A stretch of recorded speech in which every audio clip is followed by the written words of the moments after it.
according to the math of it all. We're going to look at the simulations on Stochastic, find out the best sim plays. We're going to do a battle royale. We're going to do a pick 'em slip. By the end of it all, you're going to know who are the must plays for NFL Week 5. But let's get into it, guys. An early start today because got to get going for a wedding a little bit earlier than expected. So we'll make it work today. And let's get into the projections. Your top projected player of the week right now is one Lamar Jackson, 21.7 points for him. He's not going to be the main player of the week, the main character of the week. If I had to guess, going to be this guy once again, Jordan Mason over my shoulder. But right now, Lamar Jackson in a matchup against Cincinnati, a team that defensively has not shown much on the year, looking like a pretty good play at 21.7 fantasy points. But again, a very high price tag, elite QBs. We know the deal with them. The upside's there for other QBs very similarly. Jaden Daniels, number 2, a top fantasy points per game scorer on the year so far. He's got a 20.6 projection, facing a Cleveland team that last year defensively looked a lot better.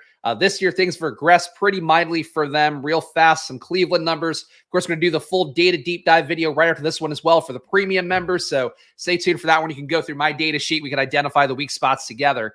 But Cleveland on the year, negative 0.03 EPA per dropback, negative 0.04 EPA per pass. So basically that flat average that yesterday the Buccaneers were at. We saw the Buccaneers get strafed by Kirk Cousins. And it doesn't mean that Jaden Daniels is going to put up 500 yards like Cousins did on Thursday Night Football, which, by the way, guys, I predicted a shootout yesterday pretty aggressively. I did not have Kirk Cousins goes for 500 and creates 2 35-point receivers, along with Kyle Pitts, the best game he's had in years. Did not expect that being the outcome, I have to say. But what a fun game. Really have to give the NFL, I feel like, has been shit on a lot so far to start the year. That game yesterday fucking kicked ass. So it was a lot of fun with that one. Anyway, point being, Washington matchup, not that bad, even though it might seem like a little bit worse historically. Our guy Jaden here loves Darnell Mooney. Yeah, great day for him. Certainly one of the guys that we talked about all year as being a key part of that Atlanta stack. So hope it paid off for you guys yesterday.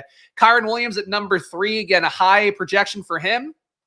Kyren keeps getting there these last few weeks since the Rams have been down to basically nobody at receiver. At this point, Kyren, I feel like I get the projection. The usage for him, as we've talked about a few times, has been one of the best overall in the league. Frankly, can make the case he right now is the best RB usage overall in the league.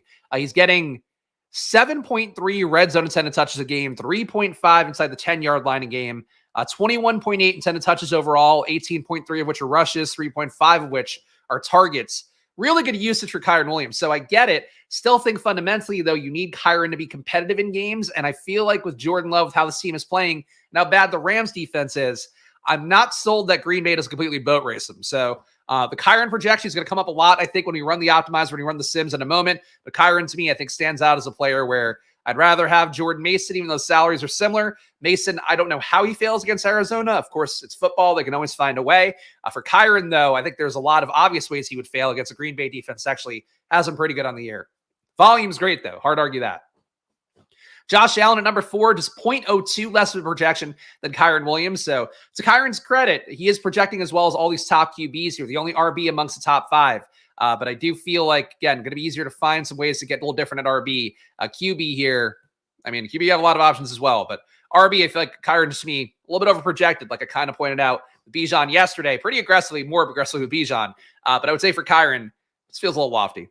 Josh Allen, Brock Purdy a little bit farther behind. So that's your top 5 right now. Purdy, again, really high total going against Arizona, so not a surprise there. Let's go look at the top values. They'll go position by position really fast here. Top values overall, all QBs right now. Deshaun Watson, number 1, soft matchup against Washington. I think, honestly, it's a week where you could play Deshaun. My fantasy points prop column, which I should link down below. But I had taken a over on him, or actually, I had taken an anytime touchdown for Amari Cooper. I think I might have also taken a first touchdown for him on my own. But basically, for this matchup here, every top receiver who has gone against the Washington Commanders defense has scored a touchdown, if not 2 touchdowns. It's to the point now where I don't think it's something you necessarily want to fade week to week. Commanders D, we know, as we've talked about, one of the softest teams in the league. Dropping my prop column in the chat right now. If you want to check it out at Fantasy Points, use promo code SPAGS25 if you want to get it, because I'm paywalled on there, unfortunately.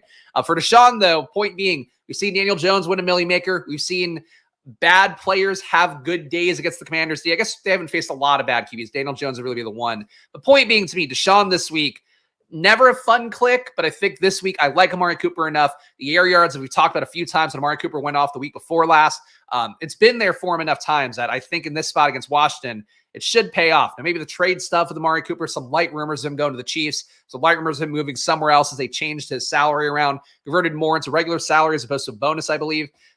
So basically, like with Amari Cooper, maybe he gets moved. Maybe that makes it weird, but on paper, like he should score a touchdown this week. It wouldn't shock me if he put up 2. Wouldn't shock me if he put up 150 and a touchdown. I think for that all goes to Deshaun, obviously.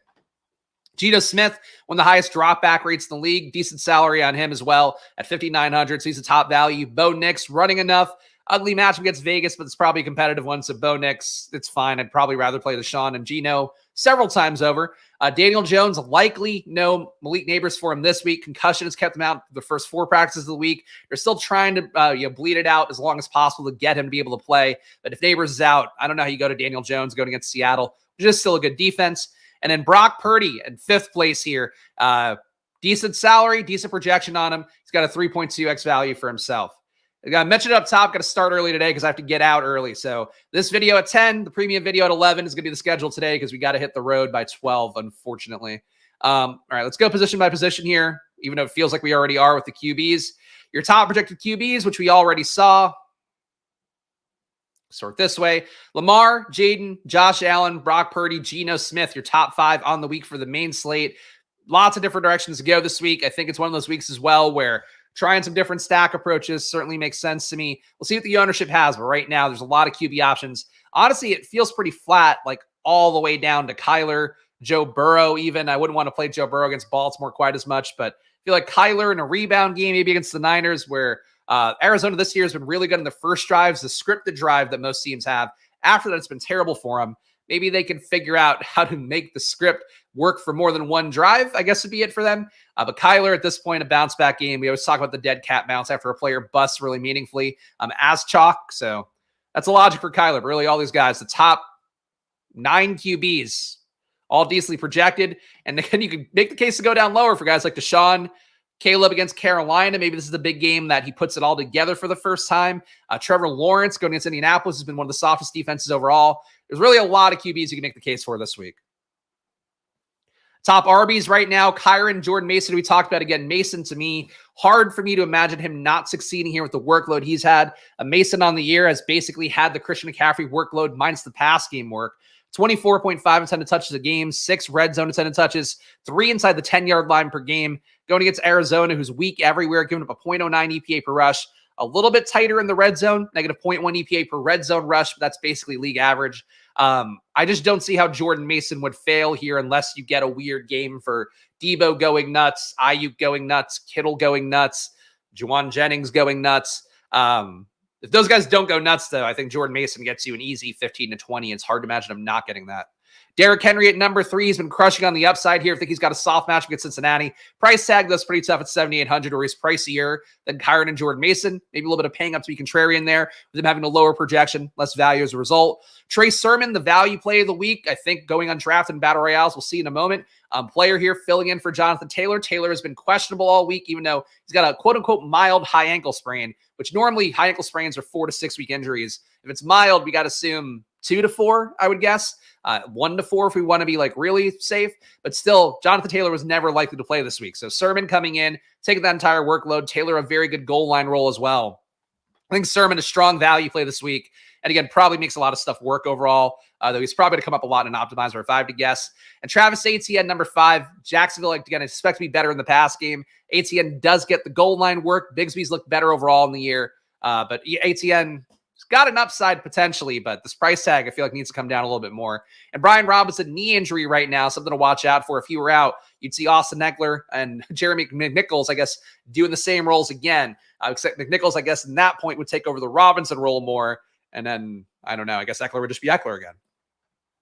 Top receivers, according to the projections, we got Jamar Chase, number 1, Nico Collins, number 2. Less favorable matchup against Buffalo, but still one that works well enough, I suppose.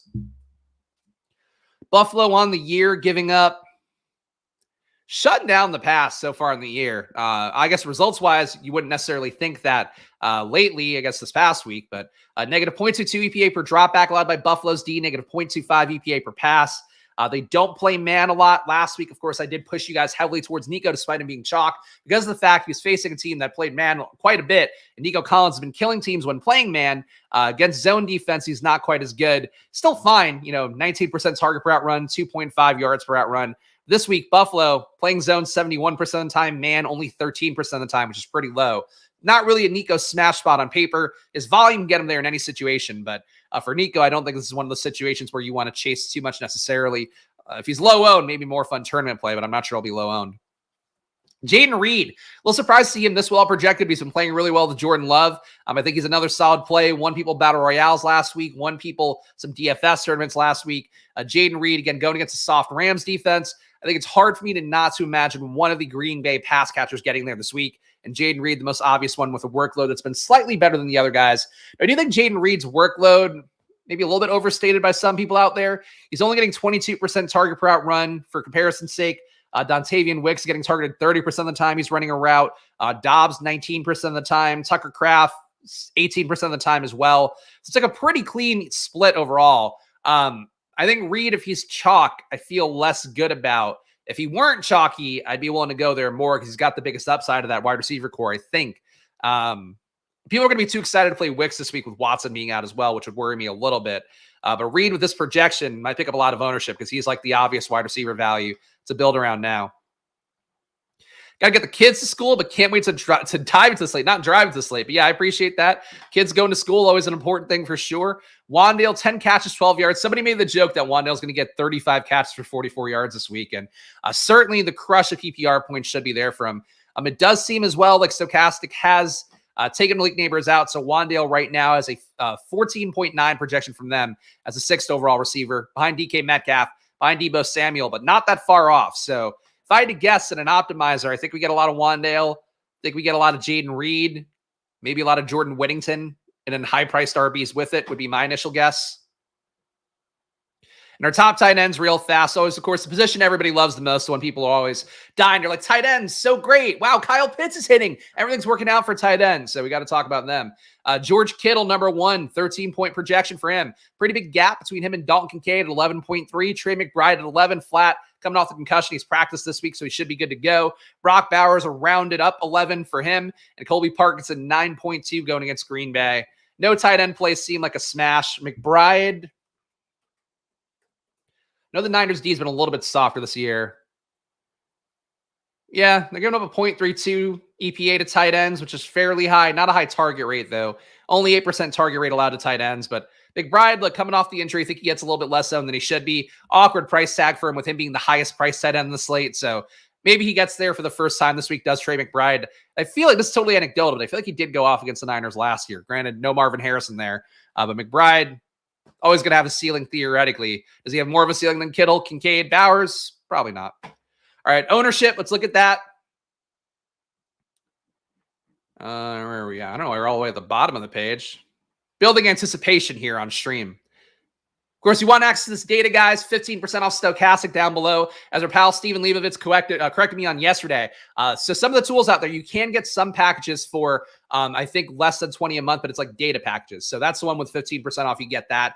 If you want the simulator tools, it's more like $60 a month, but then 15% off on top of that. So keep that in mind, but check it out. Link in the description for Stochastic to do a great job giving you the core tools you need to do well. And if you're on the road, you're building stuff with your phone. I'm probably going to use a single lineup simulator on my phone this week when I build a lineup because I'm not going to do a full set of entries on Sunday morning. Hungover from wedding. For you guys out there, biggest cosign I give is it's very easy to get lineups in fast with Stochastic, and I think that matters a lot. Top owned players right now, the man to thumbnail, Jordan Mason, projected to be number 1 overall at 34%. Feels about right with the potential Derrick Henry there. If I had to guess, Derrick Henry maybe gets some of that Saquon Barkley steam we saw last week, the casuals, people watching the box scores. I think the ownership projections are not doing a good job capturing this year once again. Really noteworthily too, because ETR did not have Saquon as highly as they did as he was owned last week. Stochastic didn't have him. Nothing I saw out there had Saquon projected to be that highly owned. So I think this week, Derrick Henry is the play that gets owned a little bit more because people think Baltimore's crushing it. Henry keeps crushing it. If I had to guess, Henry comes up a little bit more because they've got him under 10%. I think no fucking chance. If I had to guess, it's more like a 3-headed top RB with Mason, Kyron, and Henry all high 20s to low 30s. And then maybe Trey Sermon coming in 20 to 30 would be my guess.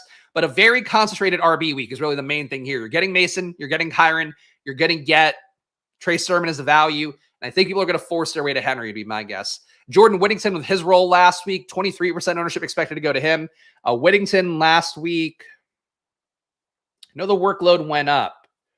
I'm not sure if it's enough for this much ownership. Yeah, Whittington played 59 snaps last week. For comparison's sake, Demarcus Robinson, 52. Tutu Atwell, 55. Tyler Johnson, I know, took the big leap down last week. Yeah, Tyler Johnson, 10. So from that respect, Whittington makes sense. The game script makes Whittington make sense. And he's got the highest target per route run, 25% target per route run for him on the year. 0.5 EPA per target. He's been efficient. Only 4.3 targets a game, but that's obviously including the games where there were more guys involved there. Whittington's tough chalk. I don't know that he's deserving of being that high of a chalk, but that's it. Walker should be high too. That's interesting. He should be based on the game theory. I don't think he projects well enough. They got him at 14%. Yeah, Walker. Trying to think, because so like basically the ownership this year, I think, has been forcing people more to projection plays than it would seem. I know Kyron was chalky last week, so I think he would still be chalky again because he hit relatively last week. Yeah, Walker might not get as much ownership just because of the fact that these other guys, a little more like that. Maybe Trey Sermon suffers because people play Mason, Kyron, Henry, Walker, and then they think Trey Sermon's not really a good play because he's not like that great of a value. I guess that's it, but it really obvious RB plays this week, I guess, but you got to have a good read on the public because I think the ownership projections are not going to be the answer for you, to be honest. Trey Sermon, number 4 owned, 22% for him, and Jaden Reed rounded up 20% at number 5. So that's basically your top owned plays. Interesting combo here. We'll see what the optimizer gives us in a moment. Low owned guys. There's a lot of low owned guys. Christian Kirk, Derrick Henry, don't buy that. Seahawks D, sure. A lot of pressure going Daniel Jones' way with no neighbors. Could definitely hurt them. Or hurt the Giants, rather. Jordan Love at 10% is not really low owned. Anyway, you can see it on the screen. Pay for the data, but here's your low owned guys. Let's go to the solver next. Run an unencumbered crunch here and see what the math is going to drive us towards. Of course, we're going to build 25 lineups here just using the solver projections. You can see on the screen right now. Their top projected players currently, Lamar Jackson, number 1 for them as well. Jordan Mason, number 2. Josh Allen, number 3. Jaden, number 4. And Brock Purdy, number 5. So the one flip here is that they don't have Kyron as high. You have Jordan Mason being that high. So they really think ETR is going to drive a lot of Jordan Mason chalk. Top owned players according to ETR, Jordan Mason at 30, Kyron at 30, Chuba for 26. That's not right. He will not be that highly owned, I don't think. That's a tough match against Chicago. Like, Chuba's usage has been good. That's not an easy one for him. I don't think he gets that highly owned. Whittington, 24, Tucker Kraft, 24. I think people chase Tucker Kraft to some extent. I don't know about 24% Tucker Kraft, but this is what ETR has right now for their top 5 owned. Let's run the optimizer here. Let's see if there's any trends to observe. All right, so your optimal lineup right now, the lineup you should play in cash games. If you were to play a cash game at 10:20 on the East Coast on a Friday here, Geno Smith, Chuba Hubbard, Jordan Mason, Deontay Johnson. I think the solver generally a little bit higher ETR, a little bit higher on projection-wise than Stochastic is. Deebo Samuel, Jaden Reed, Colby Parkinson, Jordan Whittington, and the Broncos D going against an undermanned Vegas team. Rounds out the cash game lineup. Overall in these lineups, we are getting 100% Mason and 100% Whittington. So right away, if you were playing the main slate, you'd either congregate around those guys, try to find lower owned lineups around it, or just be aware of the fact these guys are getting into every lineup mathematically. So as a result, you want to make sure that you're leaving one of these guys out, Jordan Mason or Whittington. 2 Jordans, weird. So the 2 Jordans up top here. You maybe avoid one of those guys. Direct leverage available. DeMarcus Robinson, Kyron Williams, I think for this kind of build. These guys getting in everywhere. Mason and Whittington going to be in every lineup, it looks like. Game stack wise, you're getting Reed, Parkinson, and Whittington in 30% of lineups. So that's definitely be a common little baseline part of the group. Chuba, Swift, Deontay. All right. Nothing else too noteworthy here, I don't think. But again, you're getting a lot of Debo, a lot of Colby Parkinson, a lot of Chuba, which, what was Stochastic at with Chuba?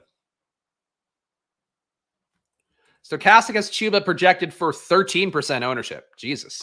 All right. Well, a lot of Chuba, I guess. It was not necessarily the way I was going, but there we go. Should I run? How are we doing on time?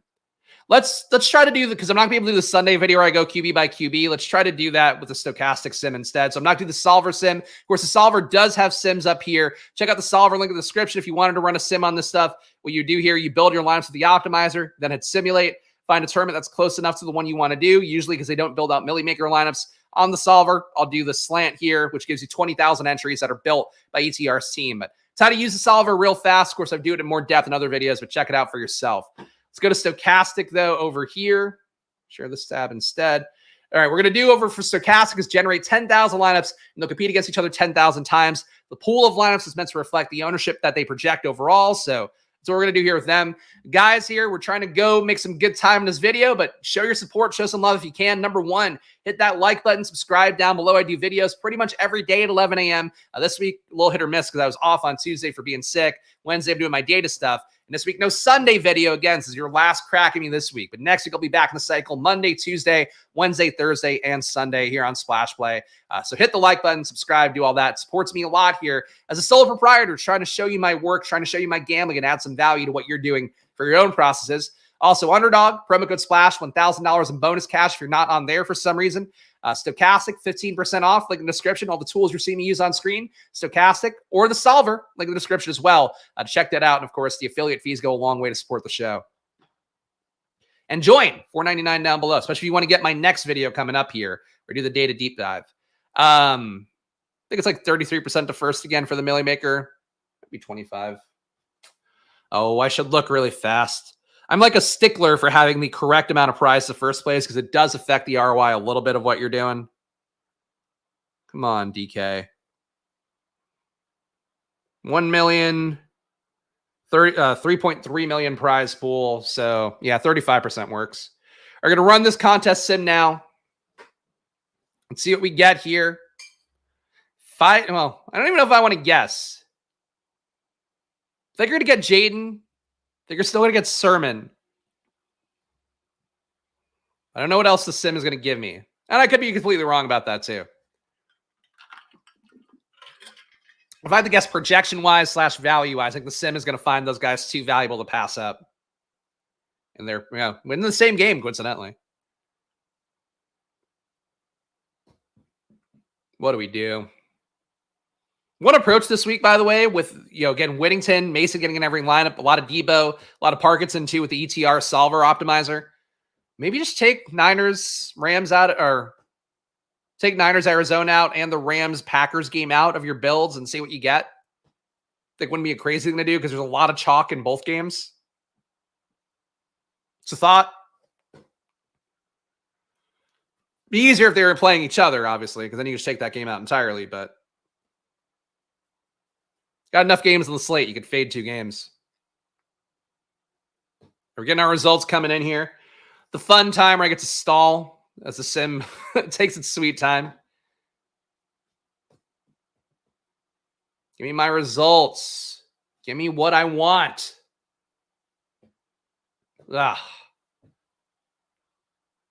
Really making me earn it today. This is the worst part. This is the worst part of these streams for me, where it's like, I don't know when it's gonna end. It's just like an ambiguous amount of time I have to stall and just fill the air, talk about shit. You guys know I could talk, but like I don't want to have to fill the air necessarily. All right, let's make this screen bigger, not my StreamYard screen.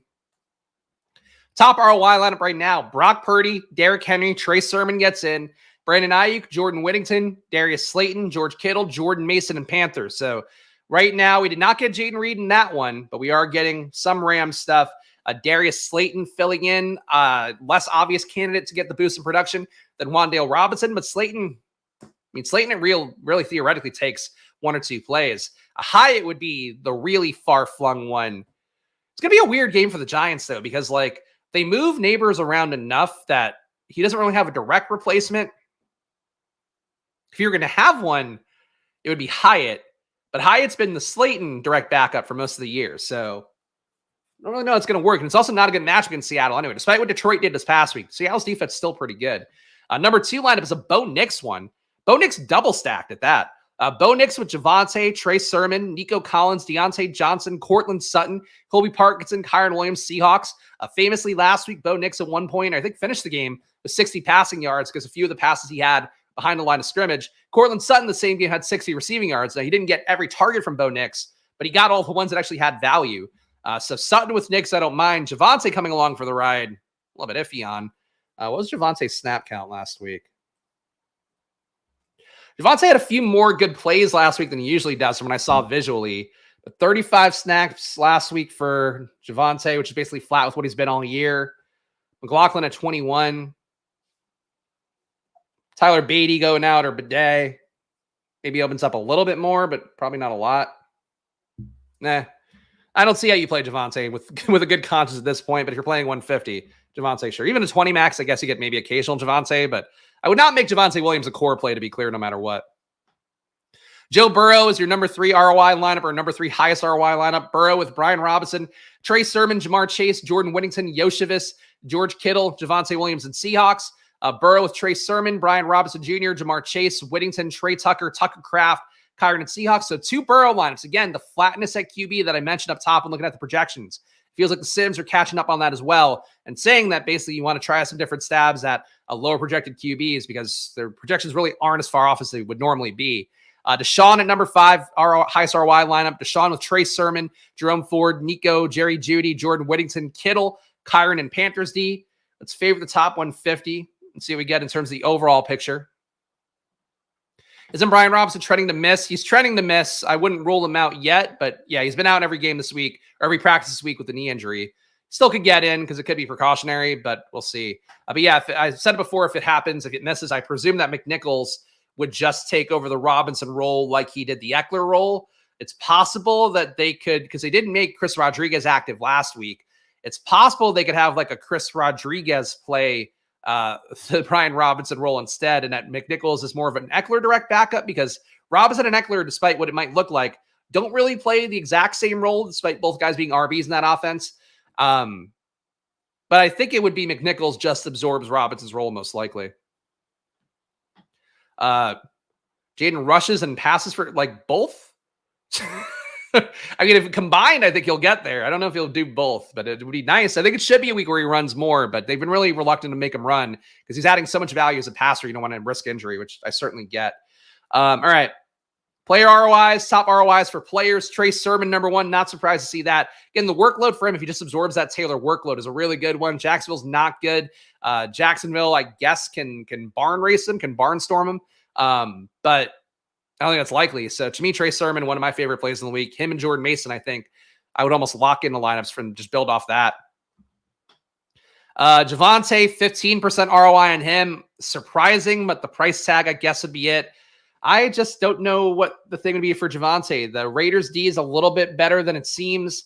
Javonte himself, 2.3 red zone rushes a game, 0.8 inside the 10-yard line, 13.5 intended touches a game.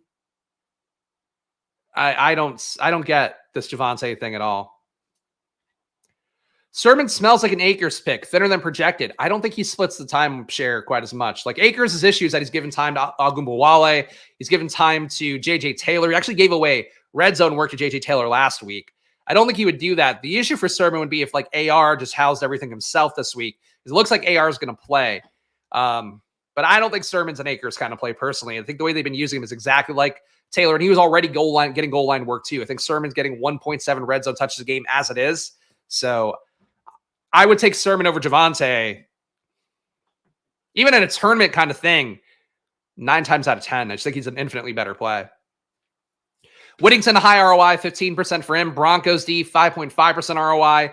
Panthers D, 3.3%. Caleb does give it away enough. Panthers D also sucks. You got to keep that in mind, but it's certainly possible that Caleb can give one up. Caleb Catchable ball rate's been pretty shit for him on the year, too. Yeah, 62% catchable ball rate would be pretty low for a starting QB in the league. But Carolina's so bad. I would tend to think this is more of like a Caleb Williams potential ceiling spot than one where the Panthers D gets going, but at 2,400, just takes one pick six, sack fumble kind of thing for a touchdown. Basically it.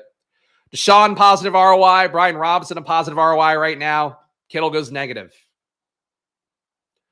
Stack ROI is real fast. QB +1, the best one is Geno Smith. Deshaun Watson, the only other positive ROI. QB +2, Bo Nix is the highest ROI guy. Deshaun number 2, Daniel Jones number 3, Caleb number 4. Everybody else negative. And QB's +3, 30% for Caleb Williams, 27% for Bo Nix, 18% for Deshaun, 15% for Purdy. So a lot of high ROI guys on QB's +3, which usually does not win you big tournaments, but the Sims seem to like it more than usual today. Maybe as a way to get unique, I guess. I don't get why that would be coming up that much. Caleb on volume again is a thought. I mean, Caleb in every game is going to be on volume. The thing is you need the push-pull on the other side. I think Andy Dalton struggles a little bit against Chicago this week. Chicago's defense has been pretty good. Not a high completion rate, 61.5%. But I think Dalton finds a way to get 2 touchdowns out of the game, and it's probably enough to make Caleb be pressed into action for 4 quarters, if I had to guess. Top exposed players in the top 150 ROI lineups right now. 68% Trey Sermon. So the Sims want you to get more than 3x Trey Sermon compared to the field. So keep that in mind here. I said Trey Sermon looked like a good play to me. I stand by that. The Sims seem to agree with it, but I certainly get the apprehension guys like Tyler mentioned in the chat. Jordan Whittington, about 3x the ownership for him as well. 63% in the Sims compared to 24% in his actual ownership. Kyron, 53% compared to 34%. Javonte, 44 compared to 14. So more than 3x the field on Javonte. I would play the Vegas pass game, I think, before I'd play Javonte. I know that Denver's looked a lot better this year defensively. They have a new secondary coach / pass game coordinator that's been helping out a little bit with that. But you get me playing 3x field on Javonte. No, thank you. Jordan Mason flat with the field, 33% compared to 33%. Double the field on Broncos D. So really just the stochastic Sims love Javonte with Broncos D this week. I thought Vegas acquitted themselves fairly well last week without Devontae Adams. I'll say that. Like Denver defensively playing well on the year. Just real fast go through Denver's numbers. Negative 0.23 EPA per drop back allowed. Negative 0.28 EPA per pass towards the best part of the league. 67% completion rate's not that good, but they're keeping it in front of them for the most part, so that's fine. Yeah, I think it's a really low total for Vegas, 16.5 implied points. If Trey Tucker was totally a mirage last week, I guess I get the Denver dominant defensive build potentially. I don't know. I think Bowers can get going here. I don't know. I don't see it. I don't see it quite as much as the Sims do, but that's why the Sims are the Sims, and I'm just a lovable idiot here. and lovable might be in a question mark, in quotation marks. All right, filters. Let's go QB by QB real fast. It's going to take some time, but let's try to do it. Do we have time to do this? I'll take requests at QB. Let me just try to identify QBs I find interesting. That might be the better way to do that.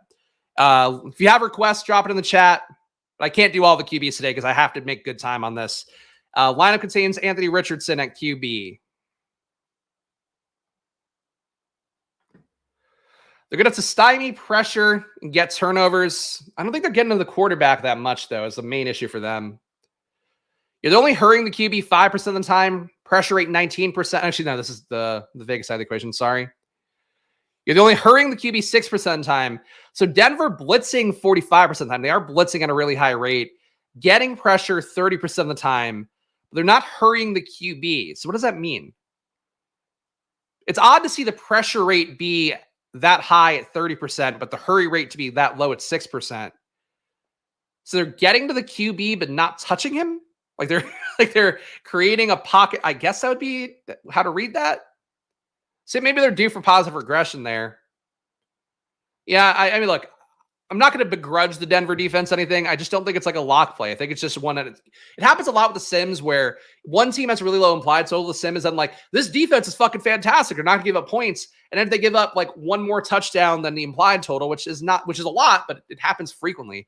Then the defense looks like a much less good play. So that's sort of how I feel about Denver, but it's pass coverage in one spot, and it's not like Surtain's going to shadow anybody. Nah. All right, so AR teams. AR with Ramondre, Jordan Mason. Ramondre is a tough click this week with the Antonio Gibson stuff. Ramondre fumbling a lot of times. They're talking about putting Gibson in more. I don't know that it happens, but Ramondre just losing any work would be pretty tough. Mason, Pittman, Downs, Whittington, Parkinson, Kyron, Seahawks. Every D can get got. That's true. It's just that's when you see like the chalk D and you're like, I don't know. This is like the smash play of the world. Like Minshew's been competitive. Like Minshew's not fucking up. It's like what I talked about with people last week who were like, oh, I'm going to play the Cardinals D against Jaden, or I'm going to play what the Jets D against Knicks. And I was like, don't play that because those aren't QBs that like fuck up. You want QBs that have compounding mistakes. Like Daniel Jones, I think, has cleaned it up so well, like pretty well so far this year. But in that game against Seattle, the team against pressure defends well. Like that's where there could be compounding mistakes. So we know Daniel Jones could do that.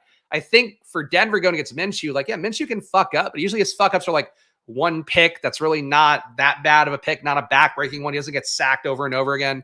So that's the difference to me, I guess. Like, I don't think Denver's D is so good. I don't think Minshew is that bad, but projections are projections. And these are your AR teams. I think an AR team going against Jacksonville will be pretty interesting. Our guy Steven asked about it. I do think Trevor Lawrence is an interesting play this week.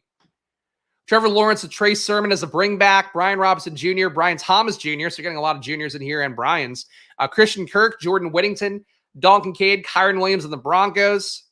Trevor Lawrence with Sermon, Ramondre, Chase, Brian Thomas, Kirk, Parkinson, Jacobs, Broncos. These are okay. I feel like it wouldn't be a bad week to play Evan Ingram. Trevor Lawrence, Sermon, ATN. I think if the pass game does well for Jacksonville, ATN's got a better shot punching in a touchdown or two. So I don't mind actually correlating ATN with Trevor Lawrence because ATN hitting on his own is not fucking happening at all. Ayuk, Christian Kirk, Judy, Ingram, Kyron, Panthers. It's okay. Go to Deshaun. Deshaun's one of the QBs I'm most intrigued by this week, which is a hard thing to say, but the matchup is just too good against the Commanders. Deshaun, Trey Sermon, Jerome Ford, Nico, Jerry Judy, Whittington, Kittle, Kyron, Panthers. Give me one with Amari. Deshaun, Ford, Sermon, Chase, Cooper, Whittington, Kittle, Javonte, Seahawks. Ugh. Now this one I could do. Watson, Ford, ATN, Cooper, Judy, Whittington, Kittle, Kyron, Broncos, D. I think that's okay. I think you want a commander on the bring back for Cleveland. But I guess they could just chop up production, score enough points there. Deshaun at QB, though, I will plant a little bit of a flag for. Like, if you're going to play him at, like, this is the fucking week to do it. If you're going to play Deshaun at QB, this is absolutely the one to do it. Should just be wide open.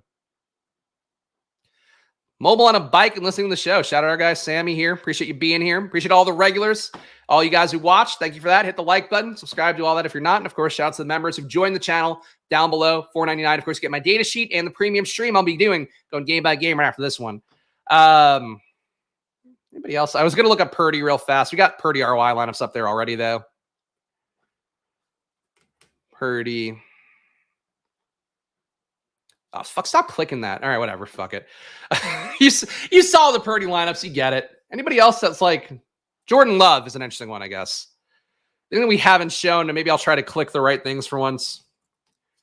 Jordan Love, Sermon, Brian Robinson Jr., Jaden Reed, Wandale, Cortland Sutton, Tucker Kraft, Kyron Giants. So you're getting the chalky Packer parts here with Reed and Kraft. You're doing it as a stack to maybe get that ownership down a little bit.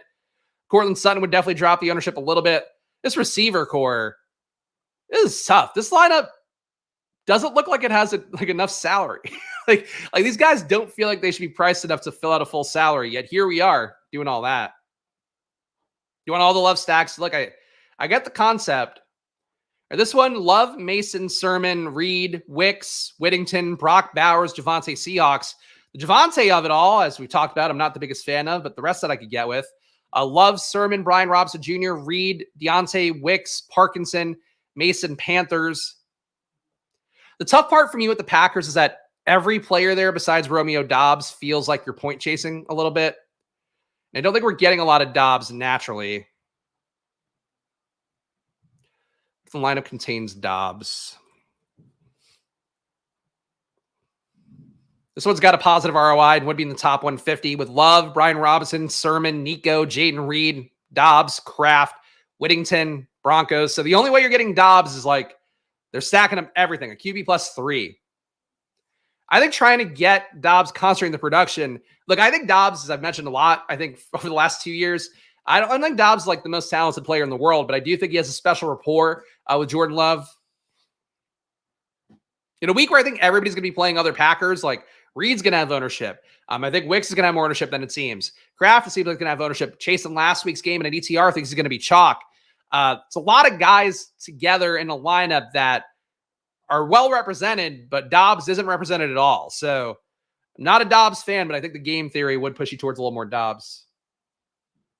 But he also highlight before we do a battle royale. Geno teams, I think, projected fairly well. If only it would let me click it. Here we go. The QB contains Geno. Look at this. Geno with Javonte. Get out of here, Javonte.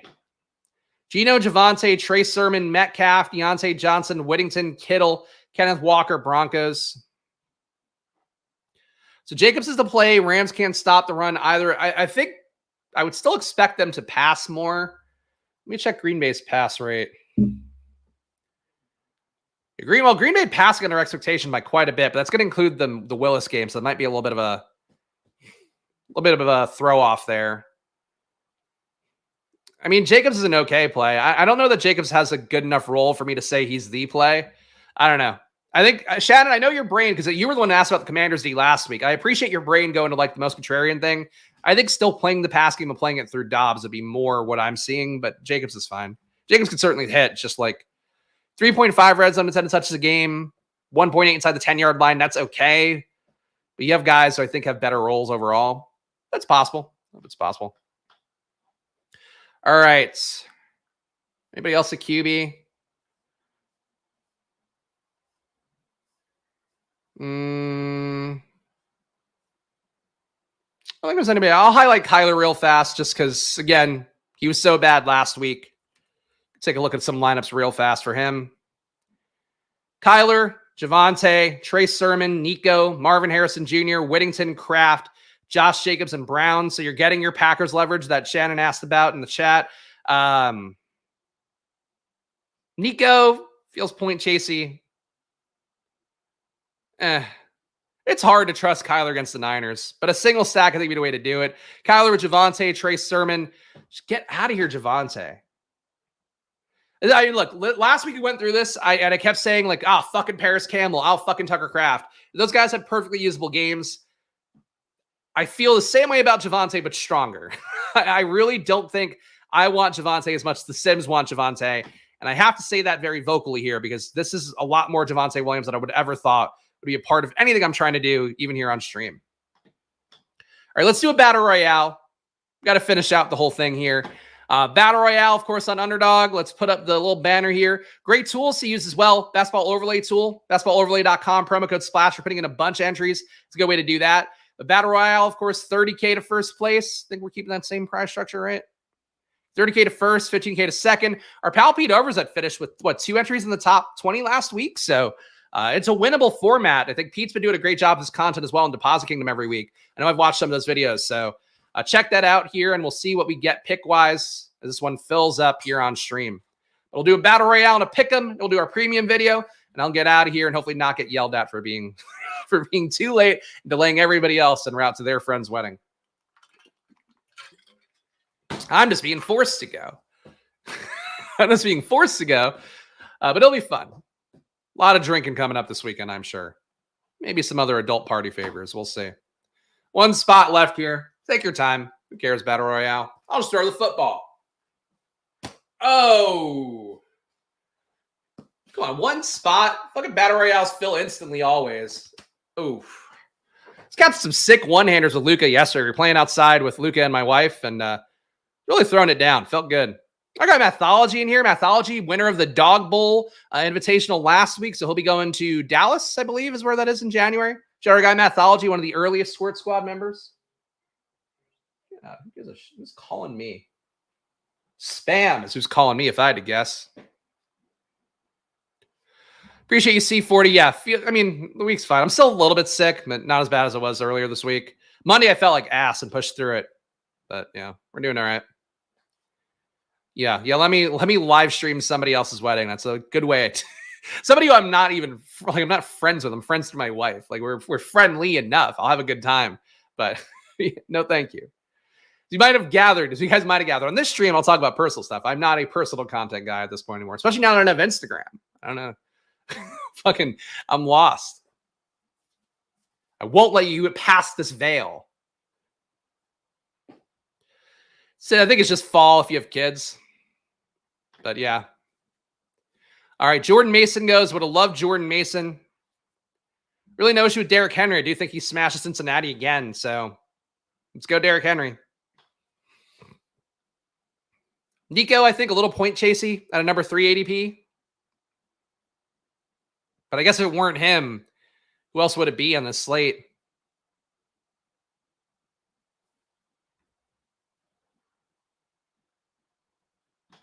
Is this not a Jefferson slate? Yeah, no Justin Jefferson on the slate. When does Minnesota play? Are they on bye? Oh, no, they're in London. That's right. Fucking London game. London game taking away one good team this week. London game taking away Brees Hall chalk this week. Not as well spoke up his ass, but Pete had 2 tops. Yes, that's what I said. You know, Pete doing a good job with the Battle Royales. He's dedicating the time to it. It shows. Spend your time on anything. The hope is that you get better at it. I was hoping Jaden Reed would come back. That won't be the case. Do we do a weirdo Lamar Derrick Henry thing here? Wouldn't be crazy. This is, I gotta tell you guys, this is a narrative play. But we're going to take Stephon Diggs here. There's a feature piece this week you guys might have seen on social media about the Diggs fallout from Buffalo. His brother in the piece was basically talking about, Trayvon Diggs was talking about like, hey, can't wait to see him go back to Buffalo. I think he's going to do something special.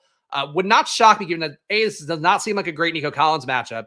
B, Nico is going so highly where, again, I think that's a little bit, last week forward kind of drafting overall. I think Diggs works for me. I don't mind James Cook as a play either, that Patrick Barnes YouTube took. Malik Neighbors, not likely to go. We're not going to go out of our way to do that. Marvin Harrison against Arizona, not a bad play. Kind of like Trey McBride the most out of this group. I'm going to go Trey McBride. I think Josh Allen, not a bad play either. I feel like this is a week where Josh Allen runs a little bit more. But I don't want to do a naked Josh Allen.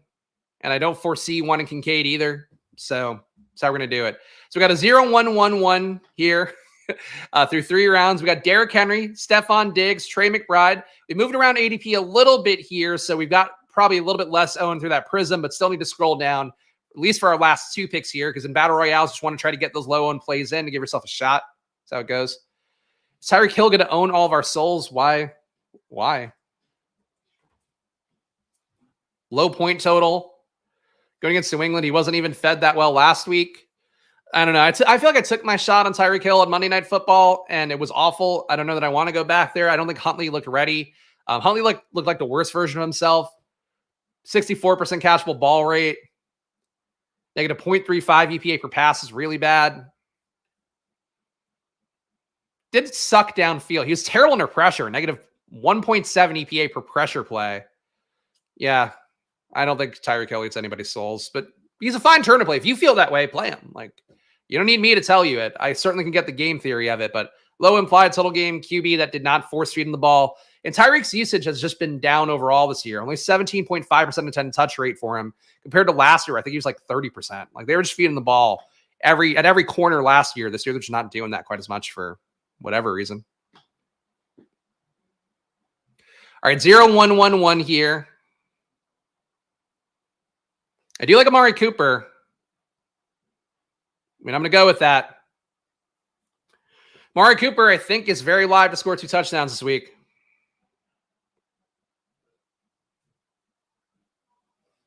Yeah, Lamar was on Sunday Night Football. But he might have won the primetime slate. I'm sure he contributed to it.